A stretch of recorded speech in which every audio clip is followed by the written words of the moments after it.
up of two words. One is called reading, one is called comprehension. Now, we will be going with very basic, and I will request all my students to be very specific and be very, using your mindfulness, please concentrate, because as I'm saying, this will not only help you in your CSAT examination, but it will also help you in paper 1. How? I will tell you, right?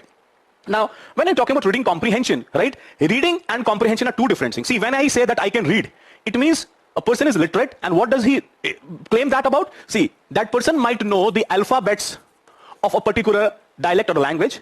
So since he knows the alphabets, he can also understand the words. Because he has the understanding of the words, he can construct or read sentences, and these sentences themselves form your paragraphs. And that paragraphs can be of geography, history, economics, polity, whatever subjects. These alphabets convert into words, words into sentences, paragraph. It means if I'm saying that I'm able to read, it means I know the literature.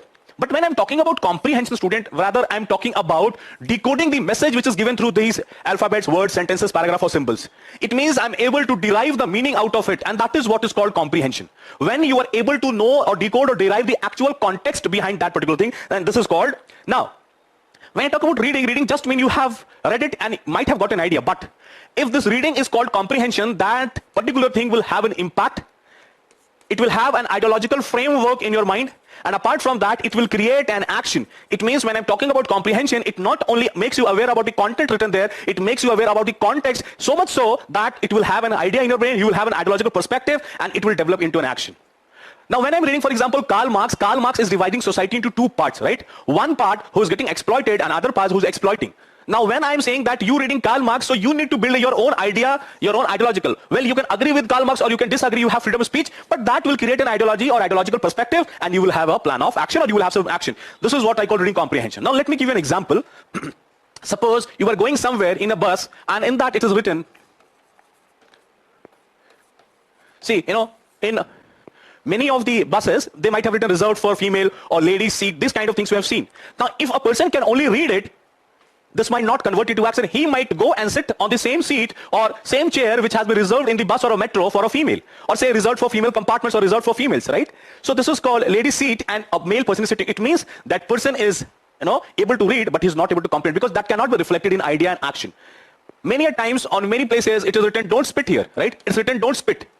But sometimes people spit on don't. Okay, don't is hidden and it is written only spit here, right? So the idea is that unless this reading change itself into an action or an ideology, this is not comprehensive, because this can only happen when you decode and you derive the meaning. Has this been so easy, we would not have required the reading comprehension classes.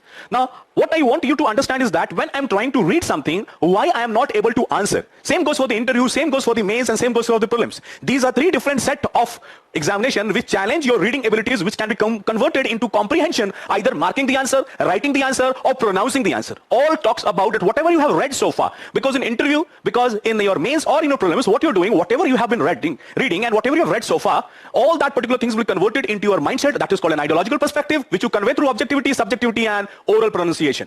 Now see, if I take certain leaves from the history, because yes, reading is not about teaching you some techniques and telling you about it, but I'm going to tell you all the basics, right? Now let's talk about history. We know that history we study in three parts. That is called prehistory, then we call it proto-history, and then we can just call it history. Now I have divided history into prehistory, proto-history, and just history. When I'm talking about prehistory, during that time people were not writing. They did not have the idea of writing text. Okay, so there was no written documents. So whatever has been written in our text regarding prehistory, there have been some archaeological excavation, and historians have assumed that things would have been in this format during those times. So we can say that these are based on some logical assumptions. But if I ask you, can you, provide me evidences? Can you provide me certain authentic claims and document that this has to be like that? It is very difficult to prove, because if I am looking for a certain document or evidence, you do not have it. And why I am very much specific about document and evidence? Because this class is of reading comprehension, where I will be only talking about a written text, right?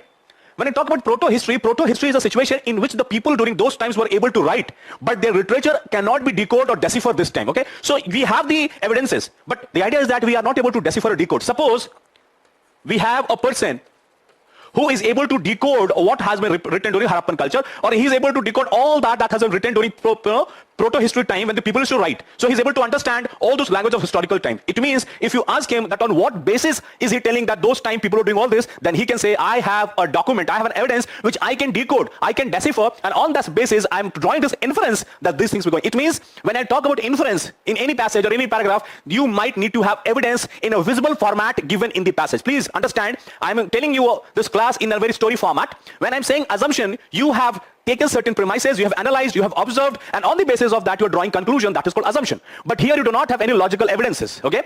Now, when I talk about proto-history, that I'm talking about inferences, wherein I have this evidence, and I'm showing, I'm claiming this because it is written here, right? When I talk about history, it is about arguments, or rather, facts. Okay? Now, when I'm talking about arguments and facts, facts themselves are, unique. Unique means you cannot, destroy a fact, you cannot create a fact. Facts are those who are, self-sufficient. You cannot add a point and make a fact relevant and delete a fact and make a fact irrelevant. If I say that something has happened, you can perceive and have your own ideology whether it's good or bad. That is your perception. But when I'm talking about arguments and facts, it might have happened as that was written during that time in the history. So that is why I call argument and facts. Now students, we will be implementing all these in the format of reading comprehension in the passage which we are going to do from civil services. So we'll be taking the passage right from the civil services. First we'll practice the different passage. So the class format will be such that in first we'll be doing the theoretical part or the technical part, and then we'll be implementing those in the second half of the class through the passage. I hope you are understanding, right? You are getting all the points? Okay. See, when I'm talking about listening, then speaking. So first we listen and then we talk. Now can you guess, first we will read or first we will write? First we will read or first we will write?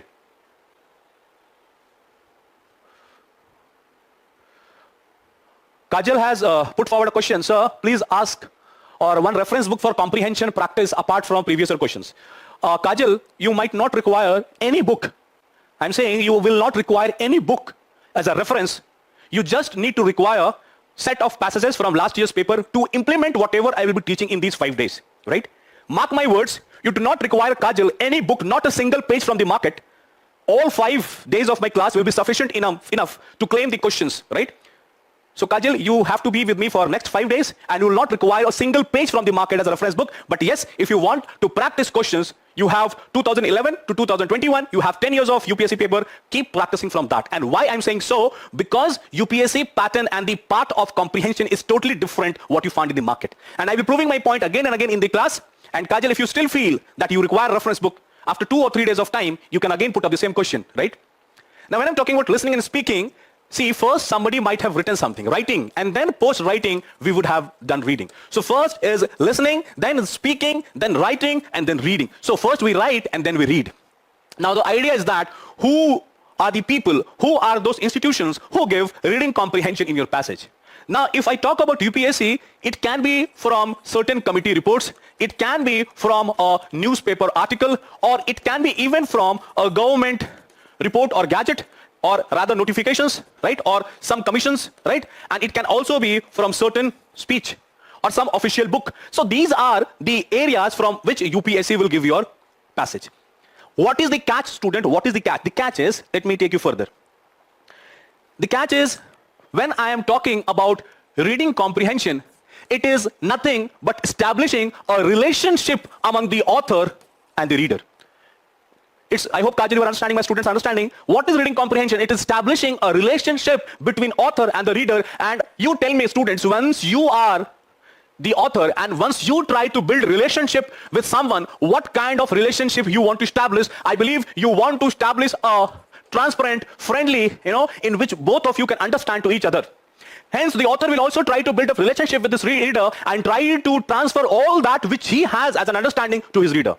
But why is that? What a bottleneck is that in the examination hall, we are not able to comprehend the questions of reading comprehension. In the mains, we are not able to comprehend the mains demand of the question. And maybe in interview, we are not able to comprehend the questions being asked by the interviewer. So my class objectivity is not only to make you competent in the CSAT class, my objective will be to make a person aware of what is being asked and how to answer, why to answer. Now, when I'm talking about the author, students, author is having an experience in his life. He's having a certain attitude. He might have had certain observations in his life and might have built up certain perception. And same is happening today. You might have thought about the reading comprehension classes going in a certain format, and I am doing from a certain format, but this particular author is trying all the level best to convince and command and to build up good relationship with my student so that this relationship can be converted into successful, passing of the prelims and your name being reflected in IAS final list. Now, when I'm talking about author having a particular experience, attitude, observation, perception, all this is getting accumulated, it is getting summarized in the form of the article which is coming in front of you given by UPSC. Now, since you are a reader, you yourself is a part of society, you also have your experience, you also have your own attitude, you also have your observations, and most important, you have already developed certain perception in your mind. Now, this is what created differences, because we both are from different schools of thoughts and processes, and whatever the author says, you might not comprehend in totality because two different departments, two different society, two different training. Now, whenever author is writing as reading comprehension, it is content. Whatever you can see is a content, but whatever he want to convey, decode, derive, and want you to understand, and that's what is called context. Okay, student? And that is what I call is context. And content is not so important, but context is important, because even if you run out of the words, but I know the context and I know the situation, what is going on in this room, I will behave accordingly. If something bad has happened somewhere, I know the context, right? I will not go and play music there. But if you know, if there is a marriage but there is no word, I know the context, I know how to behave. So that is why most importance is given to the context and not to the content. Now, how do I put my point up to you? Students, if you're listening to me very carefully, please catch hold of your pen. I will be uttering a word, and whatever comes to your mind while listening to that particular word, please write all things which you can relate to that word. And that word is very simple, which you might have studied in your nursery first day of the class, and that is A for apple. Student, please write whatever comes in your mind listening to the word that is called apple. I hope you have started writing. The word is apple. Whatever you can think of it, please start writing. I give you 30 seconds of time.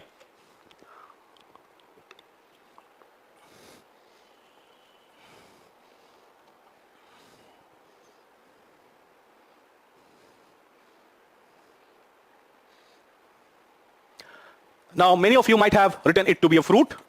Many might have written that law of gravity, that is, apple came and the law of gravity came into picture. You might have known that story. Many might have can relate to Adam and Eve, the story of Adam and Eve. Many people have thought about it to be, say, example related to Kashmir, because in Kashmir the apples are very tasty, right? Some people might have also talked about trade, and some people might have also thought about an apple a day keeps a doctor away. Apart from this, there's one more apple. And now in this digital world, the youngsters want that apple. And this apple is not fruit. This apple is a brand of a company. Apple laptop, Apple mobile phones, Apple iPads, right? Now, let me make this very clear to you. This particular content, word apple, has so many context. Now, the beauty is that you know the word apple. And the context has multiple orientation. How do you relate to this content, to the context to which author is writing? My idea here is to explain that the reader here is from a rural background. He's from a village. And the person author here is a scientist talking about digital world. He's from urban, modern society. And he is writing apple into the format of brand. This student from village area has only known apple as a fruit. Now, the context of reader regarding apple is a fruit, but here author for its apple is a brand which is related to a company, and he is writing a context and he is writing a content. Now, entire passage, this person will be perceiving that apple is all about fruit and decoding in that format, whereas the author is writing apple as a brand, that is technology. So hard to believe when person is taking it to be a natural process where one is talking about a technological process. And this divide is where we make a mistake, because you can be a doctor, you can be a scientist, engineer, economics, arts, humanities student, but we lack certain amount of knowledge of some other field. You might not know that person, you might not know that passage, that context is totally unseen, unknown to you, and the process of decoding and derive the meaning, since you have no idea about it, we fail to understand. So what do we do? Should we leave that kind of passage? Exactly not. Today we have come up with an idea that even we have a lesser understanding of the passage, we can easily do it correctly. And there are numerous hundred of ways, but we will be doing the concrete 10 to 15 types of doing the passage, which will leave no stone unturned for you to claim right answers. I hope you are getting my point, right? Now, our class orientation will be in this format. Pre-reading, during reading, and post-reading.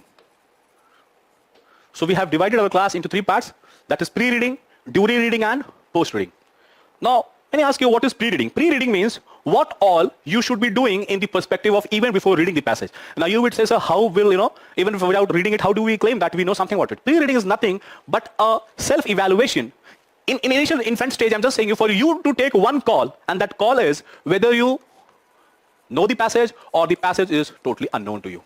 So I believe as soon as you see the first line, you can able to relate whether you know or you don't know, right? During reading is what we are going to do, that while I'm reading the passage, how do I deal with the passage? So when I'm reading the passage, what should be my style of reading so that I gain maximum meaning out of it? I know where to stop, what to do, so that is how to read the passage, how to derive maximum, while reading lesser of time. And post-reading is nothing but answering part when I am dealing with the options, So post-reading is about finding the right option, or rather I should say eliminating the wrong option. During reading is taking the core idea of the passage or the main idea of the passage, and pre-reading is taking an analysis or self-evaluation that whether you are already knowing the passage or the passage is totally unknown. So whatever we are going to do in the next 3 to 4 days, we will be dividing our strategies into pre-reading, during reading, and post-reading. So I hope you got it. Now, in any department which I talk about here, everywhere you find what is written? Words. Student, please be very careful. Words are the only things which can change everything, and those words, if you select it very, in a very mature and mindfulness way, you are going to become an IAS. Because these words are very important. Whatever you are saying 24/7 to yourself are certain things which is happening to you. Now, why I'm saying so? If I say I am a competent person, but now this a small but has made my first statement weak, because after but something opposite is going to happen. I am a competent person, but if I say I am a person who is a spendthrift, but so as soon as I say but, so even if I am a spendthrift, it means I spend a lot of money, but so if I use the word but, it means something positive is going to come. It means words are very important. Now student, if I ask you what is the basic difference between geography and economics, or what is the basic difference between science and maths, now you might come with some technical definitions, but this class is of reading comprehension, not science and arts and commerce. Why I'm saying so? Students, if I try to establish a difference between history and geography, you know what is the basic difference? The basic difference between history and geography are the words. Please remember, the name itself is different. That is history and this is geography, right? High stories talking about, which is political, social, cultural, economic, all the stories are historical. It is there in history. But I'm talking about studying of the earth, geography, it is all about plan. It means there are family of words. Akbar, Birbal, okay. So all that word which you study in, say example, in Mughal history or Rajput history or whatever history you study, all those words will only be there in history. If I talk about geography, say for example, a cyclone is coming, tropical cyclone, temperate cyclone, Arctic circle, Antarctic circle, these family words should belong to geography. It means when I look at the words, they are the people who are reflecting the true meaning of the subject. A subject cannot be created. Even if I talk about Hindi, even if I talk about Urdu, even if I talk about any other language of the world, these will have specific words which belong to history, geography, economics. It means subject is nothing but a manifestation of words belonging to their own family, exclusively or specifically. I hope you've got this. Now, I am going bit by bit and I'm moving ahead. Now, let me give an example. And see, I have brought concept from all the fields. You have a theory that is called CAP. That is called conclusion, assumption, and one is called premises. Don't worry, student.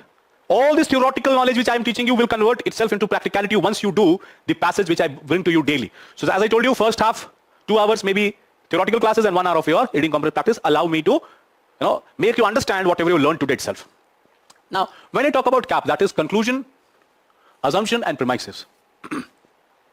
Premises can be certain observations or certain things which you look at, then you draw your assumption. So you see something, you draw your assumption, and on the basis of your assumption, you come to a conclusion. This is how it's happening all the time. You are watching my class, okay? And by watching my class, which can be your premises, you are assuming something. You're assuming something, yes, in the next 5 days, the way he's teaching, we will be trying to empower ourselves with the right content, so we will be getting good in reading comprehension, assumption, and then conclusion. Now the Kajal might be concluding to whatever I said, mentioned to Kajal, that Kajal, see, you don't have to buy a book. No, she might be thinking, whether this person is saying correct premises. I am assuming, and chalo, will not buy a book, let's see how competent he is able to do. So this is called your premises, assumption, conclusion. And this is what will happen in the reader's mind. Please be very careful, student. I want you to feel the pulse of your examination when at 2:30 the bell rings and you're sitting in the CSAT examination hall and opening your paper and starting with first passage RC1. Just feel the pulse. Now see what will happen. Premises is nothing but the options which you read. Student, please be very careful to what I'm saying. Premises are the options which you will be studying. Now this option, each one of them, wrong or right, will be playing with your mind. They will be trying to convince that they are your life partners. Please marry me, options. And then you have to draw assumptions on a certain core idea which you have read from the passage. You are trying to derive, okay, I believe A is right, B is right. See, it means there are 4 people and you are the judge and they all claim to be justified. They are correct, but they are not. And since you have certain mindset, you are claiming options, and on the basis of your assumptions, you finally draw your conclusion that A, B, C, D, among them B is right, something C is right, D is right. And this will happen in prelims, mains and interview. Because you listen or read to a question, you have a premises, you draw certain assumption, and then you start to answer or take a conclusion and boils down. This part comes at the last because you just go and mark the answer.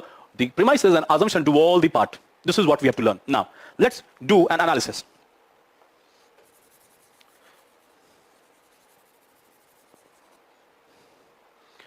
You read in the newspaper. Now, this is what I'm talking about, pre-reading, right? This happens at the time, say example, pre-reading, and this can also play a part during post-reading. See, How do I do so? You read in a newspaper, several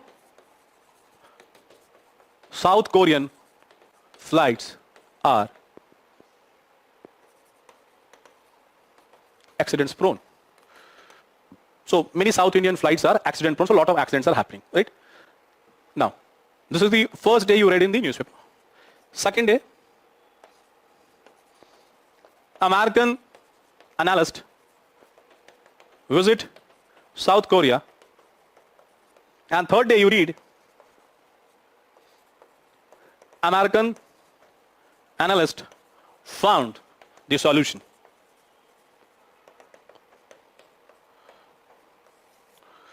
So you have been reading continuously, since you are a UPSC aspirant, you have been reading the newspaper continuously. You first read that several South Korean flights are accident prone, and then you read that American analyst visited South Korea, and the third day you find American analyst found the solution. Now you're very eager to read the solution. And what do you realize that in South Korea, this accident is happening because of certain cultural, barriers. Now what is cultural barrier? A junior pilot, due to culture, etiquettes, or whatever you want to see, do not answer back to senior pilot even if he is wrong. So many cases, even when the senior pilot is wrong, the junior pilot is saying nothing because he is senior to him, certain culture barriers are there, so he's not doing so. Now, because both are not on the same mindset, they are not able to reach on a certain common clear goal, and because of that, accidents are happening. You have read, you are very happy that you have got the complete idea about a particular news, now you will be able to use it somewhere. To your very much surprise, in your CSAT examination in civil services, you read the first sentence as South Korean ambulance helicopter are accident prone. And the paragraph continues. Now, this you have a senior CSAT passage, your passage is there. It's saying South Korean ambulances, helicopters are accident prone. Now this you have read. Now since you have read this, you already have read in your newspaper that, oh, I got this. South Korean flights were accident prone because of their problems that junior pilot is not able to answer, or he does not want to answer it.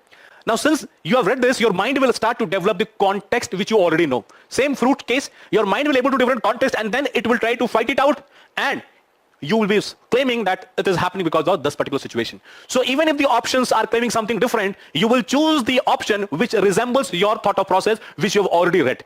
So students, when I'm talking about assumption and premises and drawing the conclusion, you have to be very much careful that whatever conclusion you are making of any perspective should be not be biased by your prior knowledge.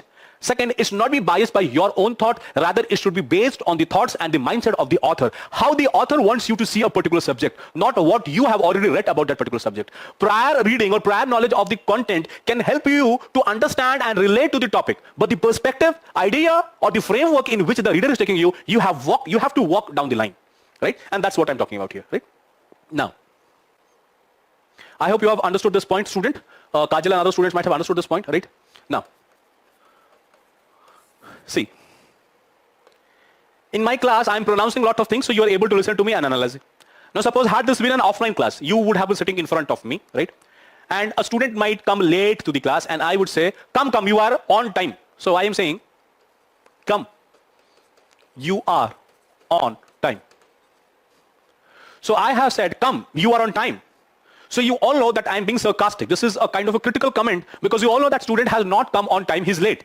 Since you are already part of the scene, of the situation, you can relate to it. But how do you become the part of the scene or situation when you are not with the author, when he have seen all those which you have written, which he has written? It means you have to be the part of his thought process by the context which he has written. It means you are not present to whatever has been done. You are not present when he's writing, but through his writing, you want to be present to the situation which he has seen or experienced for himself. And how does the author claim for you to understand and feel the same way which he has felt? It's simple. If I draw an exclamation mark here, all right? So this is a kind of a pinch of with the salt. Come, you are on time. So this particular exclamation change your perception, and you understand that this is no simple statement. This is a sarcasm. This is a sarcastic statement because he's not on time, right? So that is why I say this is a simple content, but the punctuation marks, use of word, absolutely change the context, right? So this is what I say, the power of words. Student, I hope you are getting now. Please keep making notes because it will help you. Now, many of the students say, sir, I have read the entire passage. In fact, I have understood the passage also. But the trouble comes when I start marking the option. All my understanding goes waste. I'm not able to find all the answers seems right. In that case, what I do. Now, this is a very, very basic problem with all the students. Nothing is official about it, nothing so specific about it. So this will be a very simple problem. When you have done all the 5 classes, you'll find this is not a problem at all, right? So I'm giving you an idea that when I'm approaching the options, when I'm into the question mode, what mantra should I take along with me, right? So let's stop. And student, I request you, you please be the part of all the classes. If you be the part of all the classes, you will be developing a new kind of reading skill set and also a mindset. Octave, please remember this word. O is for opinion. C is for contrasting idea. T is for tone. C is for avoid superlatives. V is for verify your answer. And E is for eliminate wrong option. So this is what I have written here. O is for opinion, C is for contrasting ideas, T is for tone, A is for avoid superlative, V is for verify your answer, and E is to eliminate wrong options. Now, how do you understand it and how do you try to implement this? Right. Student, understand there are 2 things. See, this is called opinion. Opinion can be challenged. How? I tell you. See, opinion of a particular person can be accepted or rejected depending upon the mindset to the people who are listening to him or her. So when I'm talking about opinion, opinion is nothing but author mindset. Because see, when I talk about fact, when I talk about facts, it is not a mindset.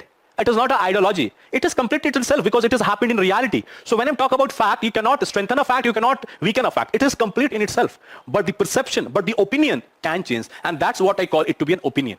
How do I build up an opinion? I build up my opinion through my understanding, observation, perception, and experiences. Same way, a particular act happening in a society can be good by certain people, it can be good, and it can be bad by certain amount of people because we all have different set of mindsets. So when I'm reading, I have not need to focus on the facts. Because for facts, you and author will not change. What you have to focus is opinion, right? So whenever I'm reading an option or whenever I'm reading a passage, I should be very much concerned about the opinion and the facts, right? So you should be very much into a process of wearing the shoes or hat of the author. So opinion does matter, right? Now, when I'm talking about contrasting idea, what is that? Suppose you know a particular idea or a particular concept in a different format. And once you are reading an author, you find that something is very different to what he's saying. It means you know a particular item to be A and he is reflecting it to be C. Then this is what I call it's a conflicting or contrasting idea between the author and between the reader. First, contrasting idea. So focus on those areas where author is deviating from your perception. Because that is the area from where the questions will be coming, right? So be focused. Now, one more thing. Suppose author is claiming a statement like he's saying that India is progressing at a very, good level, but now, in the first restatement, he's written that India is progressing at a good level, but it means whatever progress India is doing at a particular pace or whatever is happening, he's using a word but. It means there are certain different contrasting idea which he is going to take. It means you to focus on those contrasting ideas in which you have no idea about, because that is where he will channelize your thought process. That is where he wants you to agree with him. So be very specific to the contrasting idea being mentioned in the passage and in the option. Tone. Tone is a thing which we are very sensitive about, right? Tone is a very specific thing to which we are very sensitive about. How do I claim so? Say a fact has happened. If I say a school bus was going and it met with an accident. Suppose I say a school bus was going and it met with an accident. Now you will be very much worried, but the next statement says the school bus was totally empty and in fact the driver was not injured. I would say in the first statement the school bus met with an accident. Now your opinion will change. Your opinion will change. Oh my God, a lot of people, a lot of students, a lot of children might have got hurt. Now, the fact is, the school bus has met with an accident. But your perception, your mindset will change because you are very much sensitive. Your tone will change. You are very sensitive that a lot of people. But as soon as I increase the fact and say that the bus did not have any student and the driver has not been hurt, your tone is now totally fine. It's not so much sensitive. Aman, sir, I'm reading very slow. How can I improve my reading speed? Read. Time, speed, and distance. Right? Aman, since I'm reading to myself for last 25 years, since we are reading to ourselves from last 20 to 25 years after your nursery or standard 1, what is the right speed of reading? I cannot claim that what is the right speed, but yes, Aman, I can tell you the right approach of reading.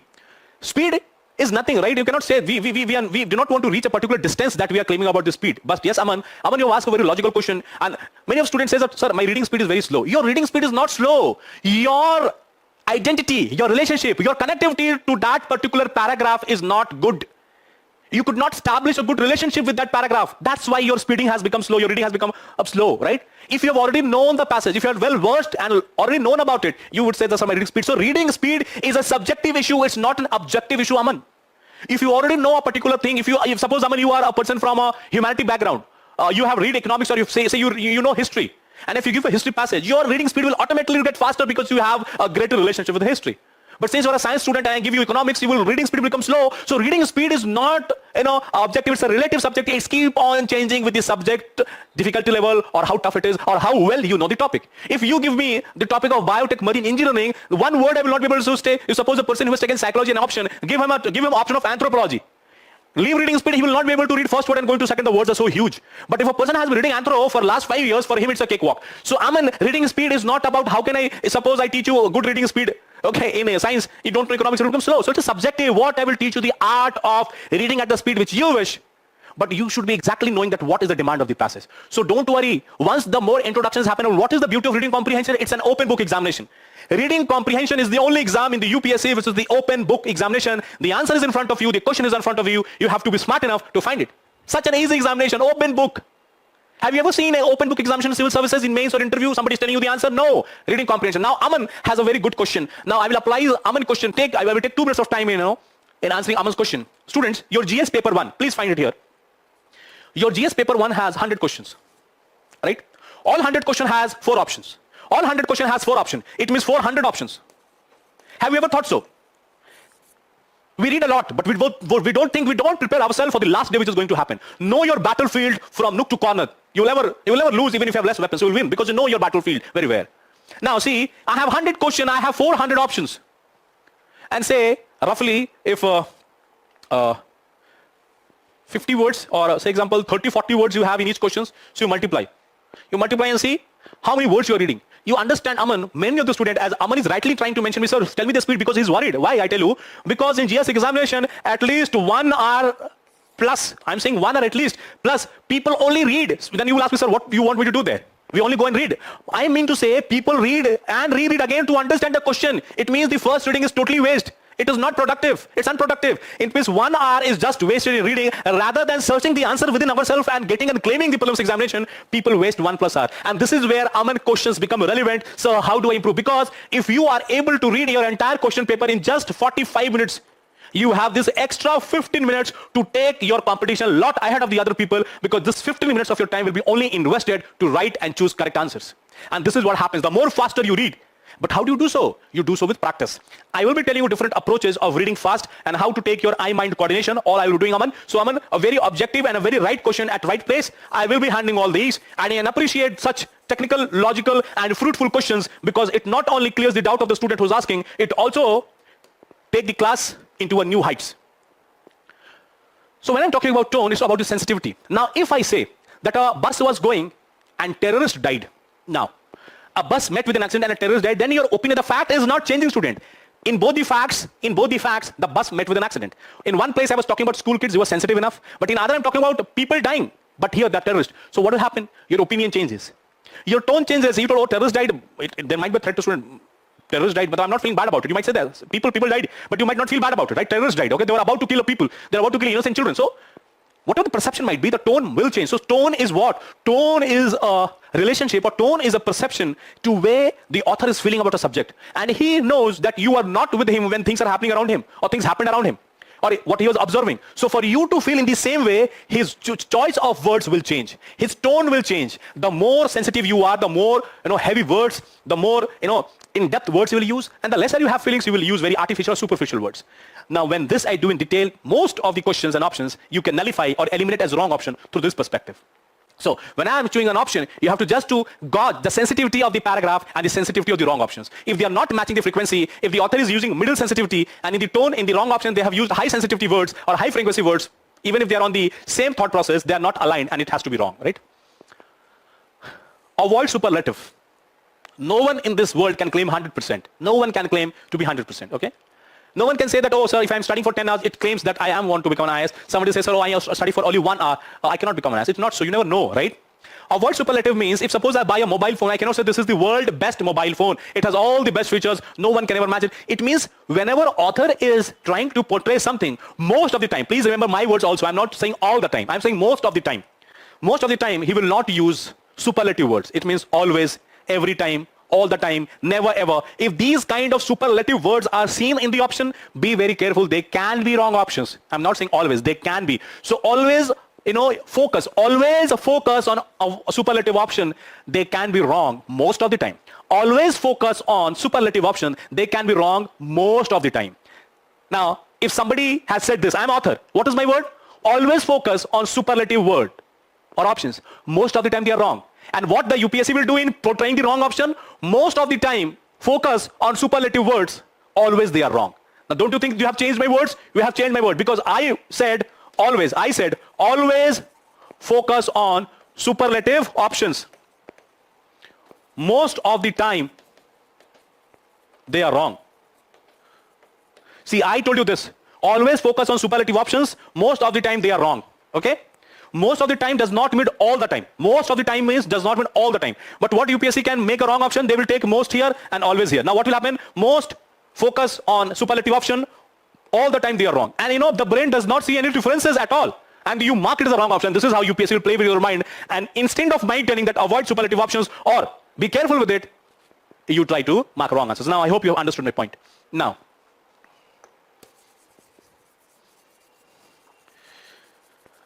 let's talk about verify your answers. When I'm talking about verifying your answers, what do I mean? See, students, your option will be A, B, C, and D.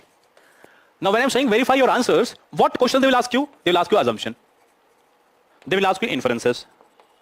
They will ask you arguments, or they can ask you combinations, right? Most rational logical inference. That is what they're asking, most rational logical inferences. So we will be doing it. A lot of PNC they are doing but the foundation are built on this. So when I'm saying assumption and I'm saying verify your answer, so they have asked you assumption. It means assumption means it has not given the passage. You have to build up a core idea and answer. But you should verify whether it is flowing along with it or not, whether these options are going along with it or not, right? If I talk about inferences, just see that whether you can able to find the evidence from the passage, because inferences means that it should have visible evidence from the passage. Argument means the right fact which is mentioned there in the option. That fact should be having a helping argument or in the same visionary mindset should be there in the passage. So verify your answer means each answer should be competent enough to claim itself right on individual basis. Two options combining together themselves should not be right. Means what I mean to say is that even a single option itself should be the part of the passage, should be flowing from the passage. It does not claim that if one option is wrong, slightly wrong, and one option is totally correct, and if it's come in combination, you will mark it. No. Even if it's coming in combination, a lot of students make mistakes. If you give them individual options like this, A, B, C, D, they will be in a comfortable position to mark right answers. But if you give them the combination, A and B, B and C, A, B, C, B, C. So if you give these kind of combinations, they tend to confuse themselves. They might say, oh, B is right because B is there in all the option. Now let me see, A is a bit correct, but C is wrong. So let me mark it. You should not do it. Each answer should claim themselves to be right, and then only you will choose the best option. And yes, all four options can be correct. We have to choose the best one, right? Now, eliminate the wrong option. Remember, students, do not hunt for the right answer in the first go. Always find the wrong, because see, as the examination demands, we have to behave accordingly. Prelims is a negative kind of an examination where we are trying to, move out student. We are trying to do a negative shortlisting. I am trying to pull a rope and I'm saying all these people above this rope will get selected and below this will get outside. You will be out. So, if the examination is about shortlisting and that negative shortlisting, the more people get shortlisted, the better cream goes into mains, right? So, here also, you do not jump to conclusion that is right answer. First, read all the options, and when I'm saying options means eliminate the wrong ones. Ask yourself why this is wrong. And if you are saying that any option is right, then verify with facts and figures that why you want them to be correct. Now, Madhusudan has come with an option. Madhusudan is saying, sir, I did not understand the contrasting idea. Well, Madhusudan, I will explain you. Contrasting idea, Madhusudan, I talked about in two preface. One, you might have read a content, Madhusudan, in a certain perspective, and once you are reading it from author's perspective, his idea of that particular content is different. So you have read about a content in a different perspective, and he has read in a different perspective. So the context is not matching. This is what you call the contrasting idea. Second contrasting idea can be that in most of the articles, it is written, India is growing, India is effectively moving ahead. But once you are reading your passage in the examination hall, you find that it is written, India is growing effectively, but. Now you see, but, it means what? It means author has picked up a statement which is quite factual, which is going around in this Indian newspaper article. But since he is using the word but, it means what is going to approach as a next is based on his idea and observation. So you have to focus on that area, that why does he think that India progress is not matching to his expectation. So contrasting idea means, in two paraphrase, what you have read as a context and what author is read as a context is not matching. Second, whatever author is mentioning in the first line but using a word as but, it means something different is going to come. Focus on that idea. I hope, Madhusudan, you have understood. Even, these particular points get repeated in my class in a different format. This is just the foundation. I hope, Madhusudan, you have understood. Simran. Okay, very good. Simran has asked about the example of superlative. Superlative, I had given that example, right, of mixing, right. Suppose I say superlative, like I had given that twisting one. I say, most of the time, Shyam does not do his homework. Simran, I'm giving an example of superlative. Author has written, most of the time, Shyam does not do his homework. Most of the time.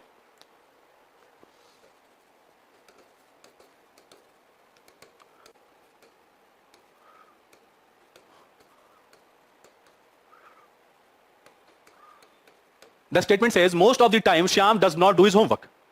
Now, when the option is coming, the option is saying, all the time, Shyam does not do his homework. Most means 99% I can say, but when I say all, 100%, always, he never does his homework. This claim might be, Simran, sometimes he might do his homework, because most of the time he does not do, means some of the time he might do, he might come up with doing his homework. But when I say all the time, it means superlative, it means he's never doing his homework. Now, student, you might say, sir, it is so simple, right? It's so simple here to understanding most always, but it challenges us when it comes in the format of UPSC options and passage. And I will be telling you, I will be making you aware, I will making you acknowledge, I will making you to have a complete clear vision of what they do and how they do, so that your option do not become wrong. But since this is my first class, I have to use simple example for you to understand and take in totality to whatever I'm teaching today, right? So fine. So I hope you have understand this octave. Student, please write this somewhere, because whenever you are approaching an option, there are a lot of things I will teach you in the next 4 days. You might say, sir, how to take all into examination hall. Well, that's what this practice all about. But yes, use this octave when you are approaching options. So Aman, Madhusudan and Simran, I hope I have made your doubts clear. If not, you can continue with your doubts. I will read it and again try to solve. Now, taking into questions of the student and my class, we're talking about certain problems. Why students read slowly, or what is their problem?